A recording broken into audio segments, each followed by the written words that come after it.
हरे कृष्णा। ठीक है, मेरे पीछे बोलिएगा। एक भक्त माइक पे बोल सकते हैं। किसके पास माइक है? माइक पर पहुंचाइए प्रभु जी के पास। संजय उवाच एवं उक्त्वा ततो राजन् एवमुक्त्वा ततो राजन् महायोगेश्वरो हरिः महायोगेश्वरो हरिः दर्शयामास पार्थाय दर्शयामास पार्थाय परमं रूपमैश्वरम्।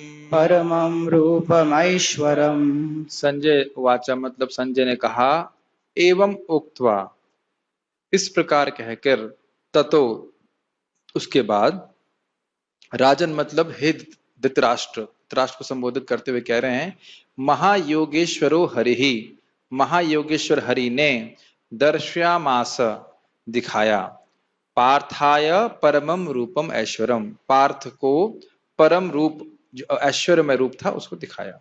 ये बता रहे हैं।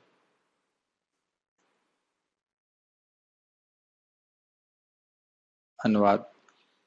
संजय ने कहा, हे राजा, इस प्रकार कहकर महायज्ञेश्वर भगवान ने अर्जुन को अपना विश्व रूप दिखलाया। गीता भूषण टीका। इस प्रकार कहकर भगवान ने अर्जुन को अपना विश्व रूप दिखाया। अर्जुन ने विश्व रूप को देखकर भगवान से कहा। श्लोक 9 से 14 में संजय वर्णन करते हैं जो अर्जुन ने देखा।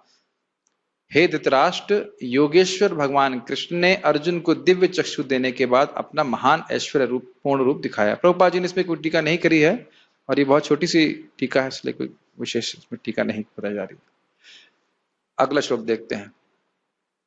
अनेक वक्त्र नयनम अनेक वक्त्र नयनम अनेकाद्भुत दर्शनम अनेकाद्भुत दर्शनम अनेक दिव्याभरणम अनेक दिव्याभरणम दिव्यानेकोद्यतायुधम दिव्यानेकोद्यतायुधम दिव्यमाल्याम्बरधरम दिव्यमाल्याम्बरधरम दिव्यगन्धानुलेपनम दिव्यगन्धानुलेपनम सर्वाश्चर्यमयं देवं सर्वाश्चर्यमयं देवम् अनंतं विश्वतोमुखम् अनंतं विश्वतोमुखम्। अनेक वक्त्र, वक्त्र मतलब हो गया है उस रूप के बहुत सारे मुख थे। अनेक नयनम मतलब बहुत सारी आंखें थी। भाई मुख भी बहुत होंगे तो स्वाभाविक की आंखें भी होंगी। अनेक अद्भुत दर्शन, वे बहुत अद्भुत दर्शन प्रस्तुत कर रहे थे, अद्भुत रूप से दर्शनीय थे। अनेक दिव्य आभरण, आभरण का अर्थ होता है कि प्रपात क्या बता रहे हैं यहाँ पे, आभरण और आभूषण है। दिव्यानेको द्यतायुधम, उनके बहुत सारे आयुध धारण किए हुए थे। उद्यत का मतलब उठाए हुए थे, तो बहुत सारे आयुधों को उन्हें हाथ में उठाया हुआ था। दिव्य माल्यम्बरधरम, बहुत सारी दिव्य उनके शरीर पे मालाएं थी। और अंबर मतलब वस्त्र थे। अंबर मतलब होता है पीतांबर, तो अंबर माने अंबर धरम मतलब दिव्य वस्त्रों को धारण किए हुए थे। दिव्य गंधानुलेपनम अर्थात दिव्य गंधों का उनके ऊपर लेपन था। गंध मतलब होता है जैसे चंदन इत्यादि लगा हुआ था। सर्वाश्चर्यमयम देवम अनंतम विश्वतोमुखम, उनके अनंत मुख थे और बहुत आश्चर्यमय देवता के रूप में प्रस्तुत थे। अर्जुन ने इस विश्व रूप में असंख्य मुख, असंख्य नेत्र तथा असंख्य आश्चर्यमय दृश्य देखे। यह रूप अनेक दैवी आभूषणों से अलंकृत था और अनेक दैवी हथियार उठाए हुए था। यह दैवी मालाएं तथा वस्त्र धारण किए थे और उन पर अनेक दिव्य सुगंधियां लगी थीं। सब कुछ आश्चर्यमय, तेजमय, असीम तथा सर्वत्र व्याप्त था। गीता भूषण टीका। उस रूप के सहस्त्रों मुख और आंखें थीं, क्योंकि बाद में सहस्त्रभुज रूप का वर्णन आता है। यथा सहस्त्रबाहो भव विश्वमूर्ते, ये अर्जुन कहेंगे 16वें में। इसलिए यहाँ अनेक शब्द यह इंगित करता है कि बाहु और नेत्र इतने अधिक थे कि उनको गिनना संभव नहीं था। तो यहाँ पर अनेक शब्द का केवल एक से अधिक अर्थ नहीं लेना चाहिए। समझ में आ रही बात? अन एक, जो एक नहीं हो, तो मतलब 2-3 नहीं गिनना चाहिए। इसका अर्थ है असंख्य मुख थे, ये बात बोलने, अनेक शब्द का अर्थ लेना चाहिए। यह श्रुति वाक्य से भी पुष्ट होता है। विश्वतश्चक्षुर उत विश्वतो मुखा, उनके नेत्र हर जगह हैं, उनके मुख हर जगह हैं। कुछ खास इसमें व्याख्या नहीं करनी, हम केवल पढ़ रहे हैं, इसमें तो समझ में। हाँ, बस ये बात ध्यान रखना चाहिए, इसका अर्थ ये है कि भगवान सर्वव्यापी हैं, हर जगह जो कुछ भी हो रहा है भगवान को सब कुछ पता है और उनके कंट्रोल में है। कई बार लोग सोचते हैं अरे ऐसा कैसे हो गया है, यह कैसे हो रहा है, लेकिन सभी चीजों पे भगवान का पूरी तरह से नियंत्रण है। काल के रूप में लोगों का क्षय करने के लिए उसको नियमित कर रहे हैं, उसका उस प्रकार उस स्थिति को नियमन कर रहे हैं, नियमन कर रहे हैं, कंट्रोल कर रहे हैं। जो भक्त इस प्रकार से देख पाएंगे तो इस जगत की वस्तुओं को देख करके कोई आश्चर्य नहीं होगा। अरे वो मर गए, होता ना, सुनते ना, अरे अरे वो साहब उनके करीब शरीर छूट गया, अच्छा। तो अच्छा मतलब आश्चर्य की कोई खास क्या कहें अवकाश नहीं रहता है जब समझ में आता है कि भगवान नियंत्रण कर रहे हैं सभी वस्तुओं को। उस रूप में अर्जुन ने अनेक अद्भुत वस्तुओं का दर्शन किया। ये 10वें श्लोक की टीका थी, 11वें की टीका इस प्रकार से है। यह रूप दिव्य सुगंध और लेप से युक्त था, वह दीप्तिमान था, अपार था और हर दिशा में उसका मुख था। तो ये सब टीकाएं बहुत आसान है समझने में, कोई खास इसमें मेहनत नहीं है।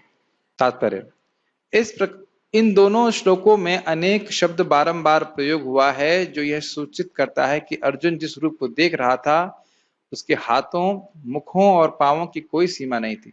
बस स्पष्ट है, ये रूप सारे ब्रह्मांड में फैले हुए थे, किंतु भगवत कृपा से अर्जुन उन्हें एक स्थान पर बैठे बैठे देख रहे थे। इसका उदाहरण क्या दिया गया था कल, किसी को याद है? कैमरे वाला एग्जाम्पल दिया गया था। जब कैमरे में एक ही जगह बैठे बैठे पूरे गौशाला का अलग अलग स्थानों का दर्शन एक ही स्थान पे कर सकते हैं, ऐसे ही अर्जुन, ऐसे ही मतलब ऐसे नहीं, तो उपमा दी जा रही है, भगवान तो अद्भुत है, पूरे ब्रह्मांड का दर्शन वो करा सकते हैं। ठीक है, यह सब कृष्ण की अचिंत्य शक्ति के कारण था। आगे पढ़ते हैं, कुछ खास ऐसे समझाना नहीं है। मेरे पीछे बोलिए माइक पे, माइक कहाँ चला जाता है? हाँ ठीक।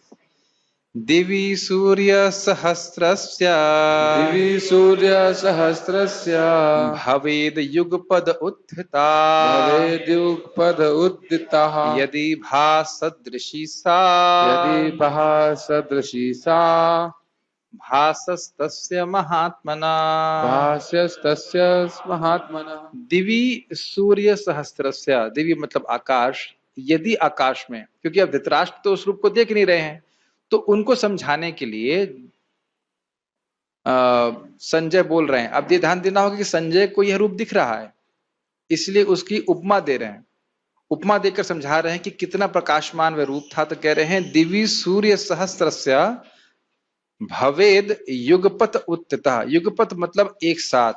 तो ऐसा समझो धृतराष्ट्र कि अगर आकाश में 1000 सूर्य एक साथ उदित हो जाएं और उनसे यदि भा सदृशिस्यात्, अगर भा मतलब उनकी जो प्रकाश है, जितना उनसे प्रकाश होगा, भासस्तस्य महात्मना, तो ये समझना चाहिए कि उतना प्रकाश उस विश्व रूप से निकल रहा था। अब यह भी एक अद्भुत बात है क्योंकि एक सूर्य के प्रकाश की तो हम कल्पना कर सकते हैं, लेकिन 2 सूर्य का भी कितना प्रकाश होगा उसकी कल्पना नहीं कर सकते। आप सोचिए, थोड़ा सा पास में आ जाता है सूर्य तो कितनी गर्मी हो जाती है, उबल जाते हैं। और अगर 1000 सूर्य एक साथ प्रकाशित हो तो अब सोचिए कि अर्जुन क्यों इस प्रकार से भयभीत हो गए थे। 2 सेकंड के लिए अब सोचिए कि अगर कुछ क्षणों के लिए भी 1000 सूर्य आकाश में आ जाएं तो क्या हम लोग भयभीत नहीं हो जाएंगे? मान लो आप गर्मी सहन कर लेते, गर्मी वाला एलिमेंट बाहर निकाल दीजिए, मान लीजिए गर्मी ना भी लगे तो भी देखिए भयभीत नहीं हो जाएंगे? 1000 सूर्य एक साथ दिख रहे, तो स्वाभाविक है कि अर्जुन को इस प्रकार का रूप देखने के बाद भय हुआ।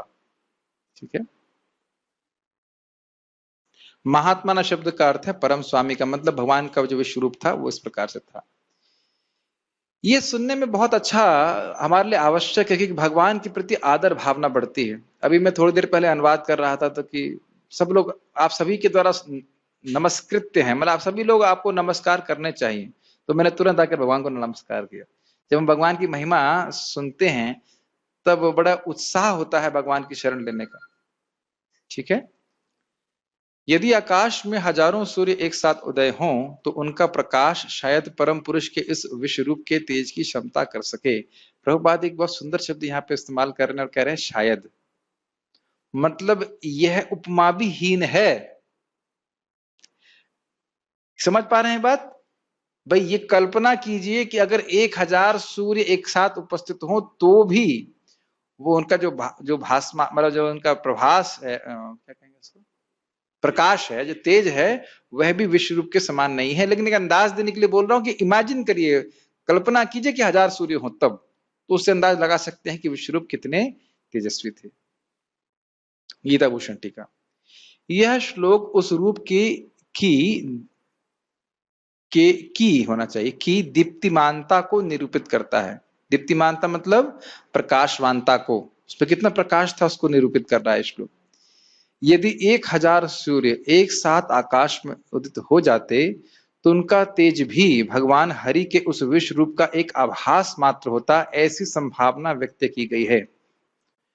ये लाइन समझ में आ रही है आपको? आभास समझते हैं, जैसे सूर्य उदित नहीं होता है सुबह और हल्की सी रोशनी आती सुबह, हम लोग गायत्री करते समय नोटिस करते हैं सूर्य हल्का हल्का उदित होने लगा, मतलब गायत्री करने के समय हो गया, तो सूर्य उदित हुआ नहीं है, एक आभास मात्र है, पहली रोशनी हल्की रोशनी आई है। तो कह रहे हैं कि अगर आप सोचो कि 1000 सूर्य एक साथ उदित हो तो उनका प्रकाश भी विश्व रूप के प्रकाश का आभास मात्र है। ठीक है, तो इस प्रकार से अद्भुत रूप भगवान ने दिखाया। यहां एक उत्प्रेक्षा का उपयोग किया गया है। उत्प्रेक्षा मतलब उदाहरण का कह सकते हैं या उपमा की गई है, जिसमें हजारों सूर्यों की कांति की उपमा अद्भुत विश्व रूप से दी गई है। क्योंकि उपमा हीन है इसलिए समझना होगा कि किसी भी वस्तु का सदृश्य विश्व रूप के तेज से नहीं हो सकता है।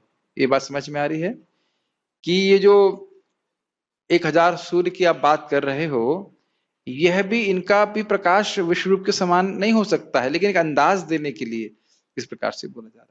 ठीक है, जैसे भगवान के चरण कमल की उपमा किससे दी जाती है?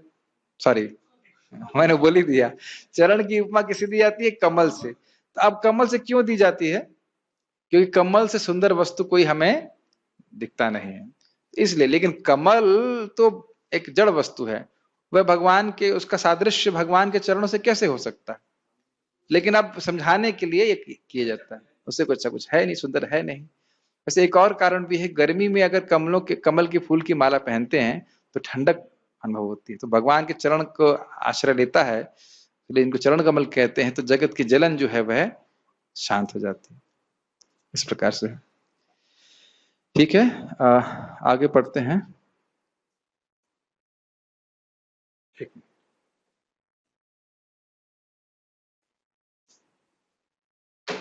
ठीक, श्लोक 9 में प्रस्तुत विचार को ही यहाँ कहा जा रहा है, भगवान ने यह रूप दिखाया।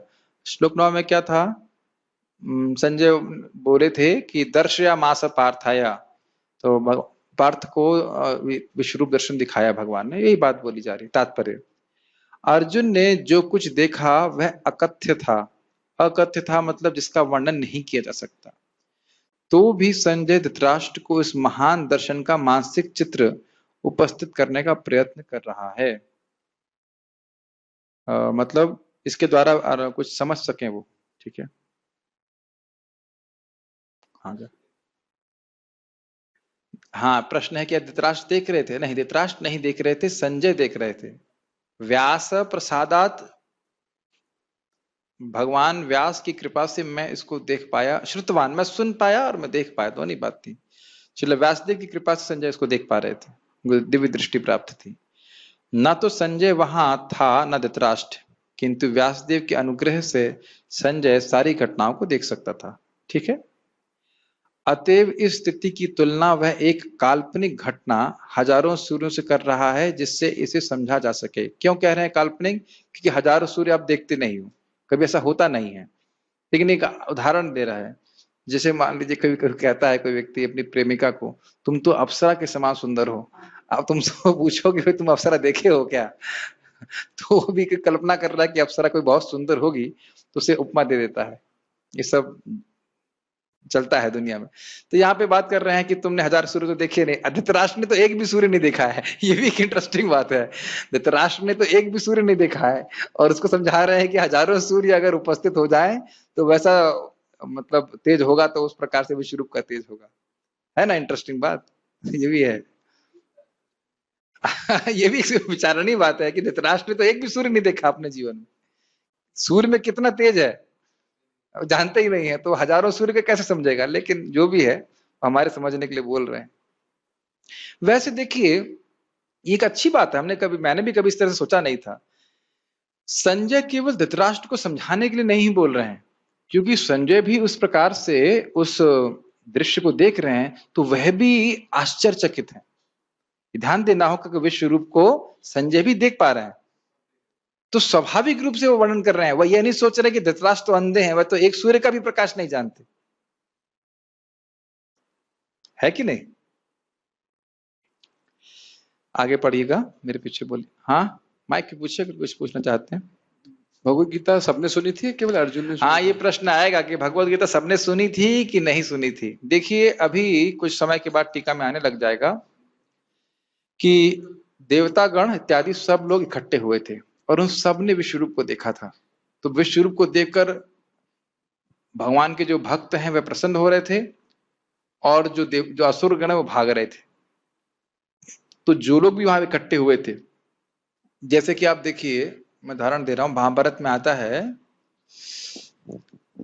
जब भीष्म देव से कोई युद्ध कर रहा था, मुझे भी याद नहीं आ रहा है, लेकिन क्योंकि भीष्म देव जो है वो वसु हैं, वसुओं में से एक हैं, तो जहां तक मुझे स्मरण आ रहा है अर्जुन ही युद्ध कर रहे थे। तो उनमें से एक वसु देख रहे कि जब भीष्म हार रहे हैं तो उनको है मतलब सपोर्ट नहीं, उनको कुछ शाप देने वाले ऐसा था, फिर किसी ने उनको रोक दिया। मैं धूमिल सी याद है, घटना मैंने महाभारत में पढ़ी थी। तो वहां पे अभी आएगा वसु, देवतागण, सिद्धगण सब आए थे और युद्ध का देखने के लिए, और उन्हें विश्व रूप का दर्शन सबको प्राप्त हुआ था। अब ये अभी तक मुझे स्पष्ट नहीं समझ में आ रहा है कि क्या भगवत गीता सबको सुनाई पड़ी थी। ऐसा आप नहीं कह सकते हो कि संभव नहीं है। जो भगवान स्पीकर की टेक्नोलॉजी डेवलप करा सकते हैं, एफएम की टेक्नोलॉजी डेवलप करा सकते हैं, वो बोले और सबको सुनाई ना पड़े, तो यह तो कोई गलत बात है। ऐसा नहीं सोचना चाहिए। भगवान की शक्ति सब कुछ हो सकता है। भाई सूत गोस्वामी जब बोल रहे हैं तो 88,000 लोग वहां बैठे हैं। कहो कि भाई कौन सा माइक लगाया था, जेबीएल लगाया था कि बोस लगाया था कि यामाहा लगाया था ना, एक साथ ही बोलकर सब लोग सुन सकते हैं। सभी लोग सुन रहे थे ना। अब कह रहे हैं चिल्ला के बोले होंगे ना, भाई परीक्षित महाराज तो सुना रहे थे। आप देखिए ना, यहाँ पे भी मैंने ऐसा सुना है कि हिटलर जो है, इसे बोलना नहीं चाहिए, नाम भी याद नहीं करना चाहिए, लेकिन एक उदाहरण के लिए बोल रहा हूं कि हिटलर जब बोला करता था तो लोगों को स्टेडियम में बुला लेता था, लेकिन स्पीकर नहीं लगाते थे। वो सब लोग ईयरफोन लगाते थे, एफएम लगाते थे, एफएम पे सुनते थे। और बड़ी अच्छी टेक्नोलॉजी है, क्योंकि स्पीकर में सबको आवाज नहीं सुनाई पड़ती। एफएम सही लगा दीजिए तो सर्वव्यापी हो गया साउंड, सब लोग सुन लेते। आपने देखा होगा एफएम में बड़ी अच्छी आवाज आती। तो जब हिटलर कर सकता है तो सुत गोस्वामी जी के पास ये टेक्नोलॉजी नहीं है। सब कुछ सूक्ष्म विज्ञान है, ठीक है। अभी तक मैंने कमेंट्री में कभी पढ़ा नहीं कि सबने सुना कि सबने नहीं सुना, तो इसलिए अगर अब पढ़ूंगा कहीं तो बता सकता हूं। देखिए कल भी भक्त विश्वरूप के बारे में प्रश्न कर रहे थे और शायद उनके मन में शंका होगी प्रभु जी को पता नहीं है। तो प्रभु जी को कैसे पता होगा जब कहीं कुछ लिखा ही नहीं है, कुछ ज्यादा वर्णन ही नहीं, तो प्रभु जी क्या विश्वरूप का दर्शन कर रहे हैं कि टीवी में देख रहे हैं? तो जो कुछ शास्त्र के द्वारा हो वही प्रस्तुत किया जाता है। कई बार लोग प्रश्न करते प्रभु विश्वरूप और विराट रूप एक है क्या, अलग है क्या, क्या है? प्रभुपाद जी ग्रंथों में प्रभुपाद ज्यादा उस पर ज्यादा व्याख्या नहीं करते हैं, आचार्यों ने भी नहीं करी है। बस यही बात बोल के खत्म कर देते हैं कि इस पे ध्यान ही नहीं करना। हाँ यह जरूर याद रखना चाहिए कि इससे भगवान का ऐश्वर्य प्रस्तुत होता है, इसलिए जाना जरूरी है, लेकिन ध्यान करना जरूरी नहीं है। ध्यान तो श्याम सुंदर, कृष्ण बलराम, गौर निताय, इन्हीं के चरणों का करना, उसी रूप का ध्यान करना। अरे आने तो 14 नंबर आएगा, घबराने के अरे तो आएगा आएगा, प्रश्न करिए 14 पे, ठीक है। रखिए अपना प्रश्न, कोई दिक्कत नहीं। हाँ 13 में पढ़ते हैं। तत्रैकस्थं जगत्कृत्स्नं तत्रैकस्थं जगत्कृत्स्नं प्रविभक्तम् अनेकधा प्रविभक्तमनेकधा अपश्यद्देवदेवस्य अपश्य देवदेवस्य शरीरे पाण्डवस्तदा शरीरे पाण्डवस्तदा तत्र एकस्थम जगत कृष्णम। कृतस्न, कृतस्न का मतलब होता है पूर्ण रूप से, पूरे जगत को एक ही स्थान में देखा। प्रविभक्तम अनेकधा, प्रविभक्तम मतलब अलग अलग, और अनेकधा मतलब अनेक रूपों में। अपश्यत देव देवस्य, उन्होंने, अपश्यत मतलब होता है देखा, भूतकाल है, देव देखा, देखा। देव देवस्य, देव देवस्य का प्रभुपाद को क्या बोल रहे हैं? देवताओं के भी देव भगवान। हाँ, आपने सुना होगा ना, देवादि देव। इसका अर्थ क्या होता है? जिस प्रकार से हम लोग, इस जगत के लोग देवताओं के पास जाते हैं जब हमारे कुछ कठिनाई होती है, उसी प्रकार से देवता लोग भगवान के पास जाते हैं जब उनकी कठिनाई होती है। अभी किसी भक्त ने कैसे कैसे भक्त प्रश्न करते हैं, कहा प्रभु जी ये जो समुद्र मंथन है ये कौन से क्षीर सागर में हुआ था? भगवान विष्णु वाले क्षीर सागर में हुआ था, किसी और क्षीर सागर में हुआ था? तो क्या उत्तर है? ऐसे प्रश्न करते लोग। उनसे पूछो तुम्हें क्या करना है, तुम केस कर दोगे क्या? तो मैंने उनको उत्तर देने के लिए बोल दिया कि हाँ भगवान विष्णु वाले क्षीर सागर में होता है। मैंने रिसर्च, कभी कभी उत्तर भी हम ऐसे दे देते, रिसर्च नहीं करते।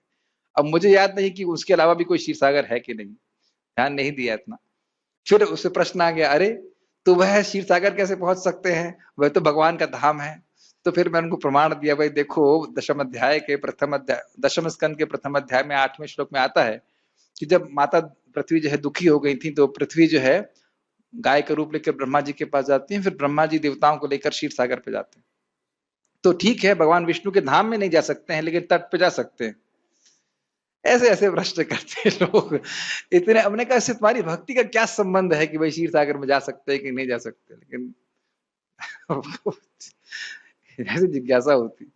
अब कहो कि जो मान लो पूछे गोलोक में जो एप्पल है उसका साइज क्या है, इसको क्या बताएंगे? बताइए, जाके वहां पहुंचिएगा तो समझ जाइएगा।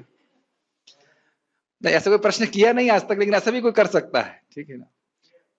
तो देवदेव का अर्थ में खाली बोल रहा था कि जब से देवता लोग कठिनाई में होते हैं तो भगवान के पास आते हैं, तो इसलिए देव दिवस से मतलब भगवान के शरीर में, शरीरे मतलब शरीर में पांडव सदा, उन पांडव अर्जुन ने वह सारे रूप देखे, पूरे जगत को देखा।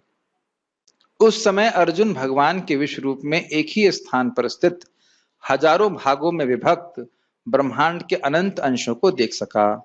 यह भी बड़ा मुश्किल नहीं समझना। फिर कैमरे वाला उदाहरण देख लीजिए। हमारे इसमें कम से कम कितने, 8 या 10 कैमरे हैं, 12 कैमरे हैं, चलो 16 कैमरे हैं। तो 16 कैमरे जो हैं वह गौशाला के विभिन्न स्थानों को दिखा रहे हैं। दिखा रहे कि नहीं दिखा रहे? लेकिन दिखा रहे हैं एक साथ एक टीवी में। समझ में आ गया? नहीं समझ में आया? एक साथ विभिन्न स्थानों को एक ही जगह पे दिखा रहे हैं। अब समझ में आ रहा है? तो इसी प्रकार से ब्रह्मांड के जितने भी ग्रह ग्रह हैं, लोक लोकांतर हैं, उन सबको भगवान ने एक ही स्थान में, अलग अलग हैं रूप, लेकिन सबको एक ही स्थान में अपने विश्व रूप में दिखा दिया। क्लियर ये बात? गीता भूषण टीका। फिर क्या हुआ, मतलब उसके बाद क्या हुआ? वहां उस युद्ध क्षेत्र में भगवान कृष्ण के शरीर में जिसके सहस्र मुख थे, उस पवित्र रूप में अर्जुन ने अपने सारे अवयवों के साथ संपूर्ण ब्रह्मांड को एक ही स्थान में देखा। अवयव समझते हैं? अवयव का अर्थ होता है घटक। जैसे मैंने अभी उदाहरण दिया कि हमारी गौशाला को अगर वर्णन किया जाए तो क्या कहा जाएगा? एक घास काटने का स्थान है, एक गोकुल शेड है, एक सुरभि शेड है। तो इस प्रकार से विभिन्न शेड और स्थान जो हैं वह इस गौशाला के अवयव हैं। अवयव समझते हैं? जैसे शरीर का वर्णन किया जाए तो हाथ, पांव, सिर, पेट इत्यादि, ये सब क्या है? शरीर के अवयव हैं, घटक हैं। घटक फॉर्मूला होता है, ठीक? तो उस फॉर्मूले में क्या होता है? आप लोग क्या क्या डालते हो उसमें? एग्जाम्पल, गोमूत्र में, दंत मंजन में, तो जो भी डालते हो, ये इतना है, ये इतना कंपोजिशन है, तो उसके अवयव है कि नहीं, इंग्रेडिएंट्स है कि नहीं? हाँ, तो वही बात बोली जा रही है। ऐसा श्लोक क्रमांक 7 में पहले ही वर्णन किया जा चुका है, मतलब एक साथ देखा था हमने। वह ब्रह्मांड पृथ्वी, सोना और मणि आदि से युक्त था। या फिर इसका अर्थ हो सकता है कि ब्रह्मांड छोटे, मध्यम और बड़े रूप में दिखाई पड़ा। अब पहली बात तो बड़ा स्पष्ट हो रही है कि विभिन्न ग्रहों में अलग अलग वातावरण है और उनको वह देख रहे थे, ये तो स्पष्ट समझ में आ रहा है।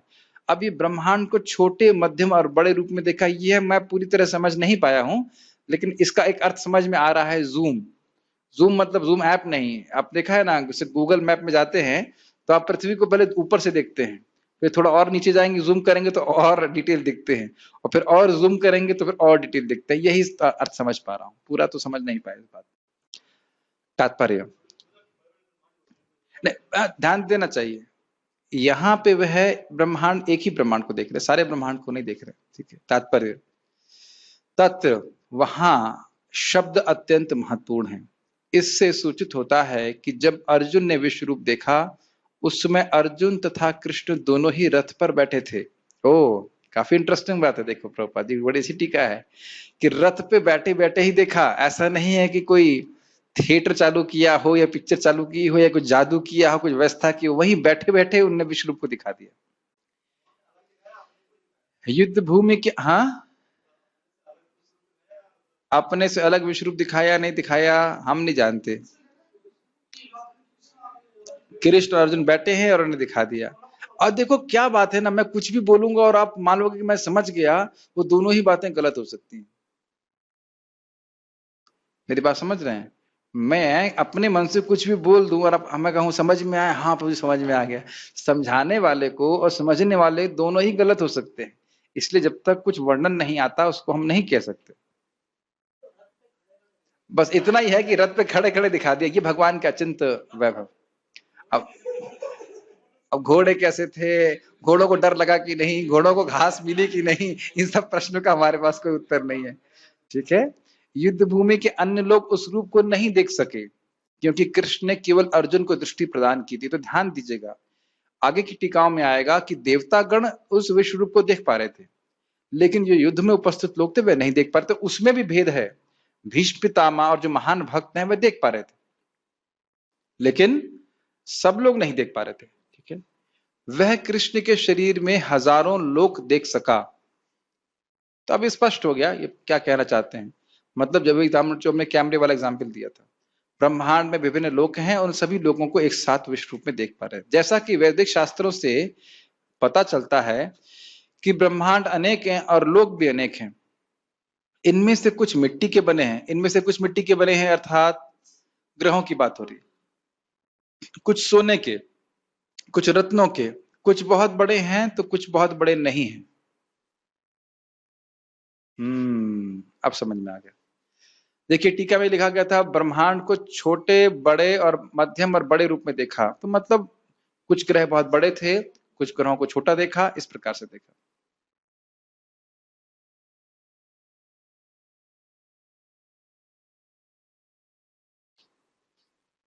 अपने रथ पर बैठकर अर्जुन इन सबों को देख सकता था, किंतु कोई ये नहीं जान पाया कि अर्जुन तथा कृष्ण के बीच क्या चल रहा था। आपके प्रश्न का उत्तर हो गया?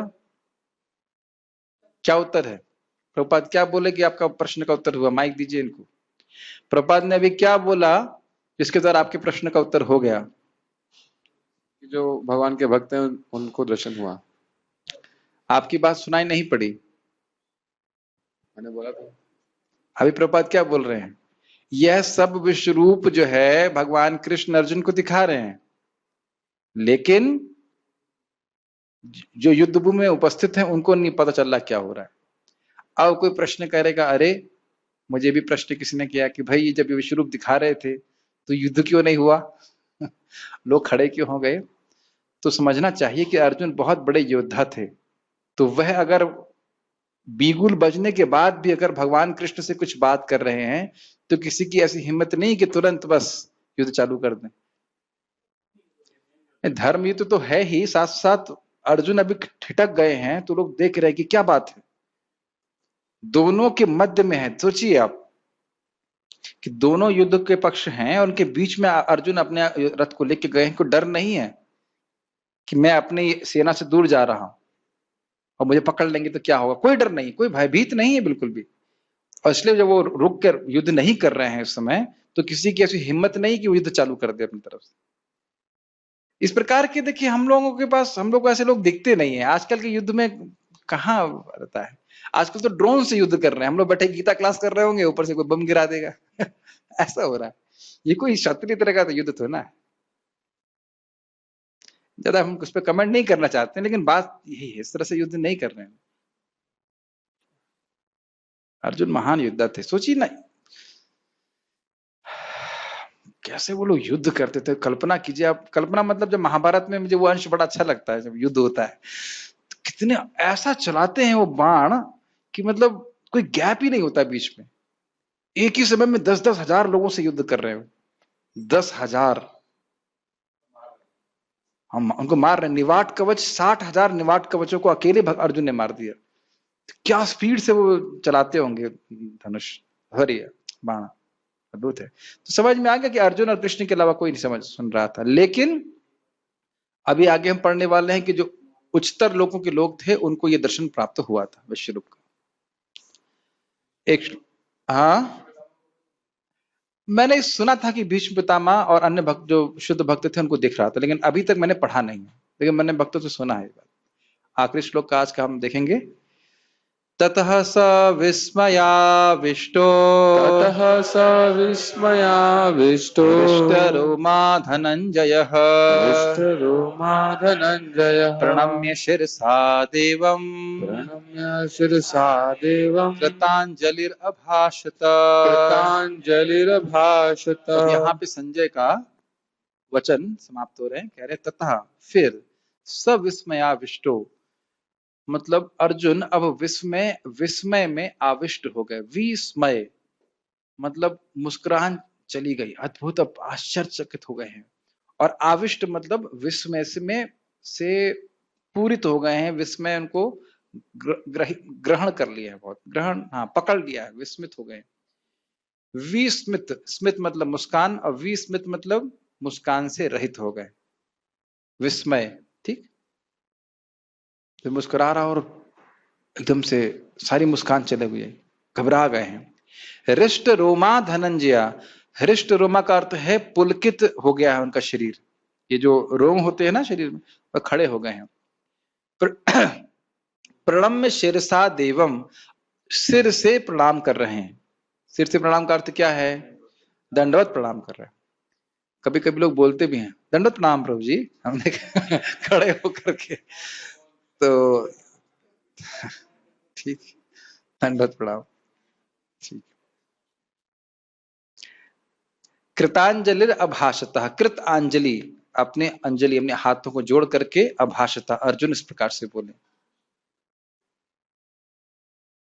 तो ये बहुत महत्वपूर्ण है। जब हम भगवान के ऐश्वर्य को देखते हैं तो स्वाभाविक रूप से उनके प्रति शरणागति का भाव आता है। इसलिए भगवान की महानता को सुनना हमारे लिए बहुत जरूरी है। तब मोहग्रस्त एवं आश्चर्यचकित रोमांचित हुए अर्जुन ने प्रणाम करने के लिए मस्तक झुकाया और वह हाथ जोड़कर भगवान से प्रार्थना करने लगा। गीता भूषण टीका। आप लोग बड़े खुश हो होंगे, बड़ी आसान आसान टीका है, घबराइए मत। ये तो अभी तक आसान है, आगे की टीकाएं बहुत कठिन आने वाली हैं, तो इसलिए आज खुश हो लीजिए, आगे छोड़ेंगे नहीं, ठीक है। कृष्ण तत्वविद अर्जुन तब अद्भुत रस का आस्वादन करते हैं, यह देखकर कि सहस्त्र शीर्ष रूप जिसको वह समझ रहे थे वह कृष्ण के भीतर ही अवस्थित था। अभी कभी बीच में प्रश्न आया था कि क्या कृष्ण से अलग दिखा रहे थे, तो इसमें एक दिक्कत यह है कि हम ये सोच रहे हैं कि विश्व रूप तो बहुत बड़ा है, तो कृष्ण के अंदर कैसे दिखेगा। लेकिन फिर वही उदाहरण समझ लीजिए, भी टीवी का साइज बड़ा है कि गोकुल शेड का साइज, लेकिन गोकुल शेड आपको पूरा मोटा मोटी पूरा पूरा आपको दिखता है यहाँ। तो यहां पे भी हम देख रहे हैं इस प्रकार से भगवान के लिए कुछ भी करना असंभव नहीं है। जैसे कि यशोदा मैया को ने अपने मुख के अंदर ही पूरा विश्व रूप दिखा दिया था। अब यह तो आप जब देखेंगे तभी समझ पाएंगे कि किस प्रकार से दिखाते हैं। और मैं समझता हूं कि हम लोग देखेंगे तो हमारा संग क्या होगा, जिया नीलो प्रेम धना, है ना, मर ही जाएंगे तुरंत, हमारा हार्ट अटैक हो जाएगा, हम नहीं समझ पाएंगे, झेल नहीं पाएंगे उसको।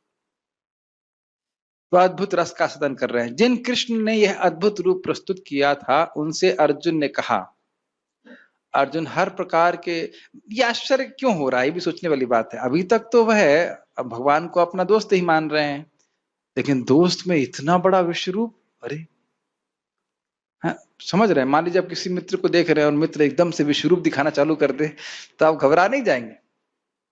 तो स्वाभाविक रूप से अर्जुन का साख्य भाव है और अब भगवान के इस प्रकार के ऐश्वर्य को देख करके वह चकित हो रहे हैं।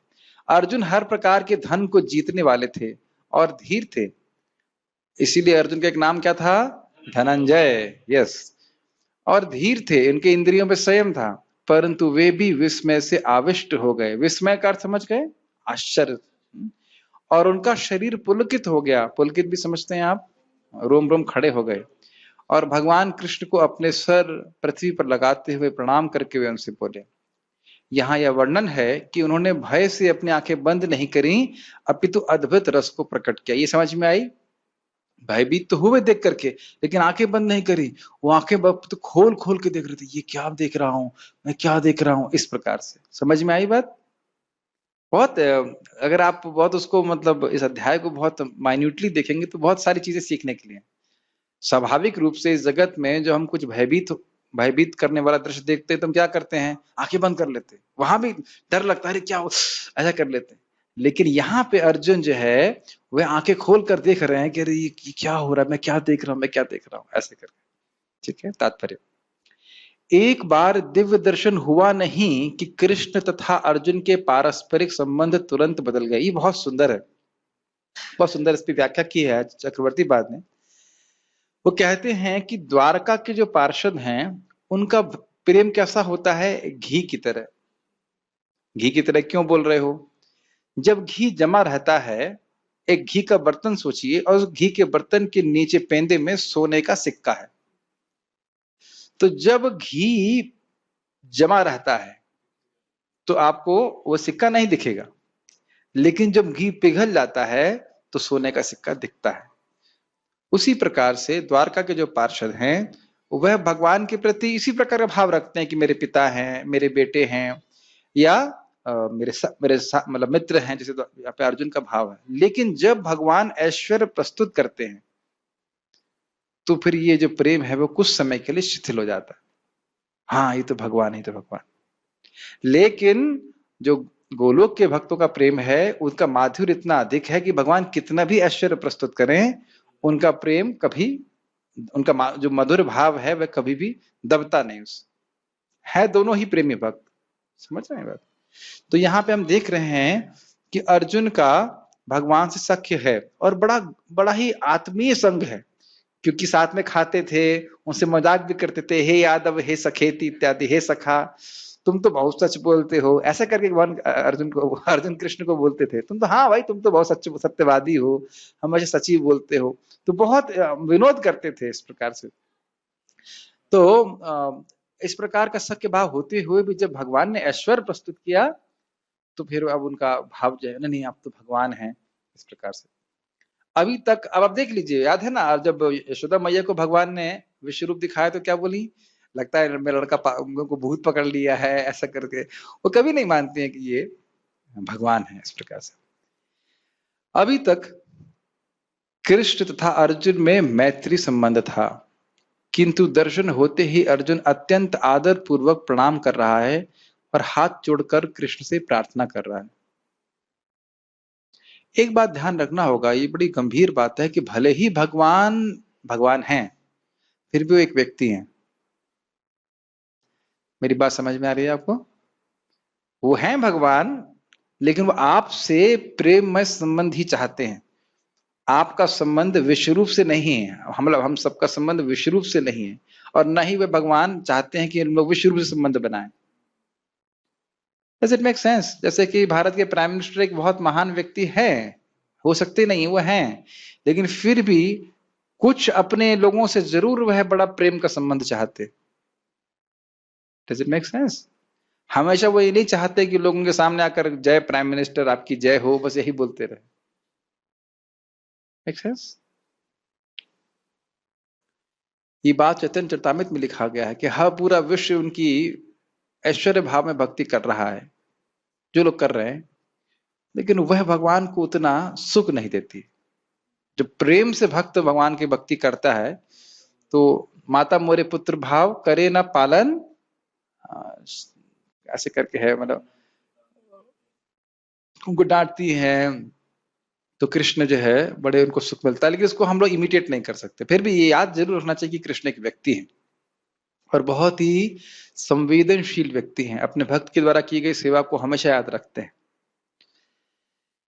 वह उनके विश्व रूप की प्रशंसा कर रहा है। इस प्रकार अर्जुन का संबंध मित्रता का न रहकर आश्चर्य का बन जाता है। ये थोड़ा समझना चाहिए। अर्जुन का स्थायी संबंध क्या है? मित्रता का। लेकिन एक विशेष परिस्थिति में वह आश्चर्य रस का आस्वादन कर रहे हैं। ऐसा नहीं है कि वो आश्चर्य रस का ही आस्वादन करते रहेंगे। महाराज कह रहे थे सुमद में कि अभी आप पढ़ने वाले हो 11वें अध्याय में कि अर्जुन क्या क्षमा मांगेंगे कि मैंने आपका मजाक बनाया, मैंने आपके संग कुछ अपराध किया, तो मुझे क्षमा कीजिएगा। और फिर गीता पढ़ने के बाद, सुनने के बाद क्या करेंगे? फिर वही काम करेंगे। ऐसा नहीं है कि वह अब मतलब क्या कहेंगे, भगवान कृष्ण पार्थ सारथी नहीं रहेंगे, ऐसा नहीं है। फिर भगवान कृष्ण इसी प्रकार से संबंध स्थापित करेंगे। तो कुछ समय के लिए इस प्रकार का ये भाव उदित हो रहा है। समझ रहे हैं? आप कहेंगे भूल जाते हैं, तो इसको समझना भी मुश्किल नहीं है। आप ये कहोगे कि अरे अर्जुन ने अभी देखा कि कृष्ण भगवान हैं, फिर कैसे भूल जाते हैं? तो देखिए, हम गीता क्लास में सुनते हैं कि हम आत्मा हैं। कब तक याद रहता है? दरवाजा के बाहर निकलते ही भूल जाते हैं। फिर हम सोच लेते हैं कि हम शरीर हैं। तो ये माया के कारण हो रहा है कि नहीं हो रहा है? तो इसी को योग माया पे अप्लाई कीजिए कि ये भगवान है, लेकिन फिर भूल जाते, नहीं भगवान नहीं थे, तो मेरे बेटे हैं। है कि नहीं? बड़े बड़े भक्त कृष्ण के को समस्त संबंधों का आधार मानते हैं। क्या इसका मतलब है? रसो वैसह, हर प्रकार के संबंध का आदान प्रदान भगवान कृष्ण कर सकते हैं। जैसे भगवान श्री राम परकीय भाव का आस्वादन, परकीय भाव का आदान प्रदान दंड कारण की ऋषियों से नहीं कर सके, लेकिन कृष्ण में कोई इस प्रकार की, कृष्ण स्वरूप में इस प्रकार से कोई बंधन नहीं है। भगवान हर प्रकार के रस का आस्वादन कर सकते हैं, भक्तों से आदान प्रदान कर सकते हैं। इसीलिए उनको रसिक शेखर कहा जाता है, अखिल रसामृत मूर्ति कहा जाता है, सभी रसों की विग्रह। शास्त्रों में 12 प्रकार के संबंधों का उल्लेख है और वे सब कृष्ण में निहित हैं। क्या क्या 12 संबंध हैं? ये कठिन होगा। 5 तो याद आ रहा है, शांत, दास्य, साख्य, वात्सल्य और माधुर्य। और उसके अलावा रौद्र, ये हो गए। ये 5 जो हैं वो मुख्य रस हुए, और 7 जो हैं गौण रस कहलाते हैं। इन्हें कहते हैं रौद्र, भय, अद्भुत, एक करके, रौद्र, अद्भुत, भय, हास्य, विभत्स, यस विभत्स, हास्य हो गया, वीर, विरस, यस 6 पहुंच गए। एक रस ये है कि हम भूल गए, ठीक है, ये हमारा रस है, ये भौतिकता विवश हो चुका है। तो ये इस प्रकार के 12 रस होते हैं। 5 रस मुख्य हैं और इनमें इन 7 रसों का मिश्रण होता रहता है। मान लीजिए जैसे अर्जुन भगवान कृष्ण के भक्त हैं साख्य रस में, लेकिन एक विशेष लीला में वह अभी आश्चर्य रस का अनुभव कर रहे हैं। समझ में? यह कहा जाता है कि वे 2 जीवों के बीच, देवताओं के बीच, यह भगवान तथा भक्त के बीच के पारस्परिक आदान प्रदान होने वाले संबंधों के सागर हैं। ये समझ में, भगवान और भक्त के बीच में तो समझ में आ रहा है, 2 जीवों के बीच और देवताओं के बीच समझ में नहीं आ रहा है।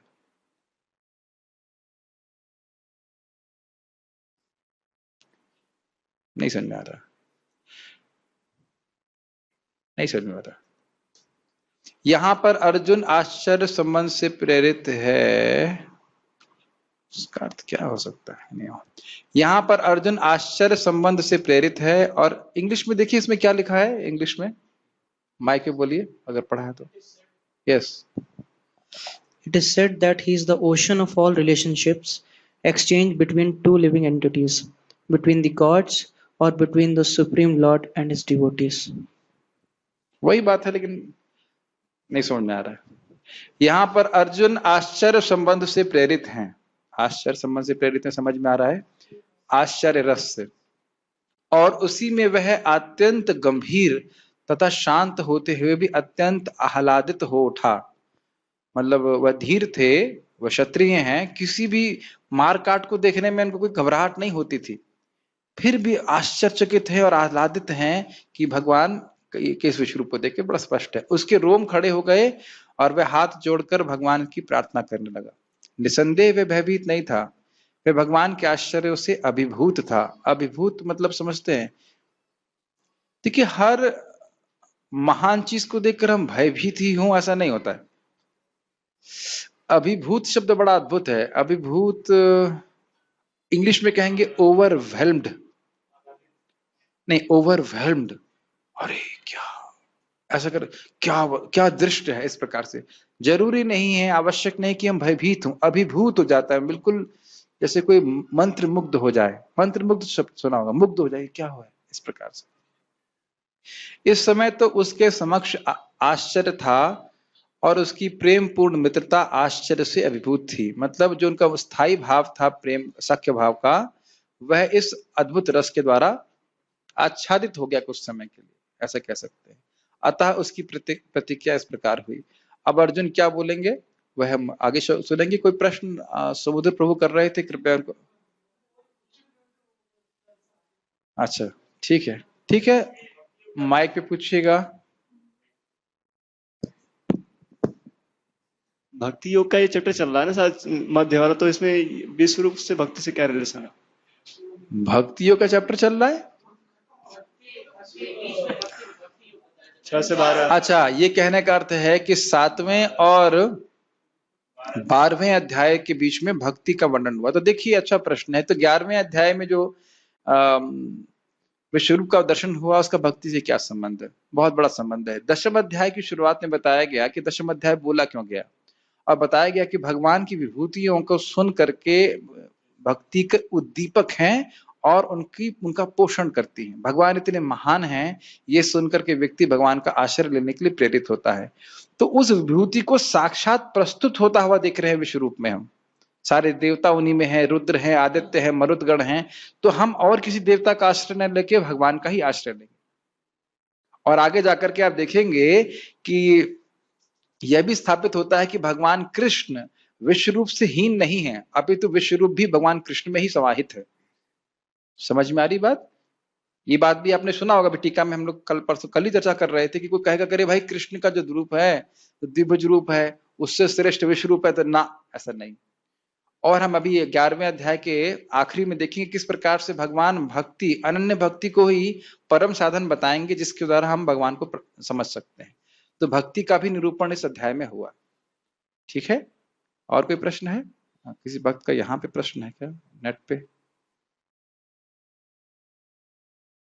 ओके, किसी भक्त ने प्रश्न किया है, विश्व रूप और विराट रूप में क्या अंतर है? छोड़ नहीं रहा है कोई। अब प्रथम स्कंद के तृतीय अध्याय की चर्चा कर रहे थे, तो प्रभुपाद जी स्पष्ट बोलते हैं कि विश्व रूप और विराट रूप में कोई अंतर नहीं है। ठीक है, तो झगड़ा समाप्त हो गया उसके ऊपर। और कोई प्रश्न है? ठीक है, तो यहाँ पे रुकते हैं। श्रीमद् भगवद गीता की जय, श्रील प्रभुपाद की जय।